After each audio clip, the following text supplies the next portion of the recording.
Well, good morning, everyone.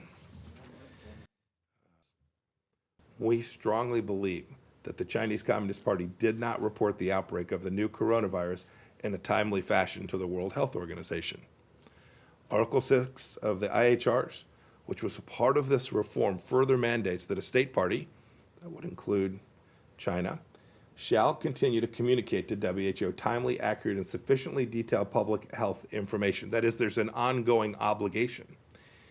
Even after the CCP did notify the WHO of the coronavirus outbreak, China didn't share all of the information it had. Instead, it covered up how dangerous the disease is. It didn't report sustained human-to-human transmission for a month until it was in every province inside of China. It censored those who tried to warn the world.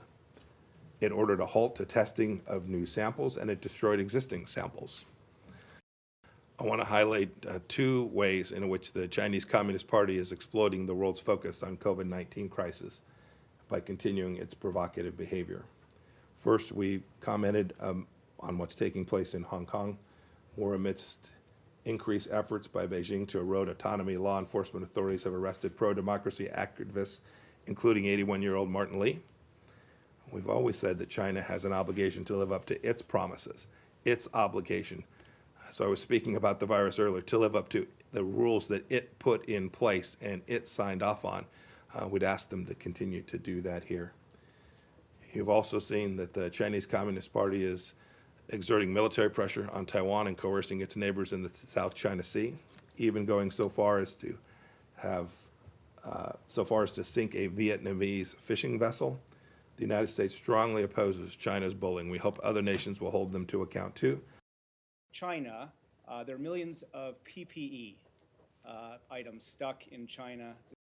The good news is we have seen China provide those resources. Sometimes they're from U.S. companies that are there in China, but we've had success. The Vice President and his team have talked about the air bridge that has delivered products to the American people from China.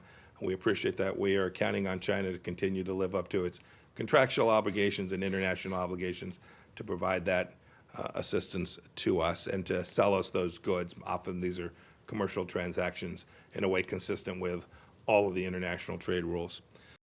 What's your assessment of China's handling of these dangerous materials? Do you think that they do a sufficient enough job in China? I'm not going to comment on that. What I will say is it's always easier to know the answer to your question about whether these labs are in compliance, not only with the regulations, but if they're handling this material in a way that is adequate, safe, and secure, if the world can have access to those places, if they will share that information openly and transparently.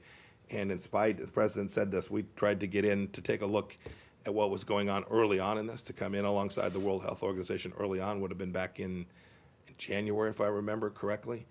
We still do not have a sample of the virus, nor has the world had access to the facilities or other locations where this virus may have originated inside of Wuhan.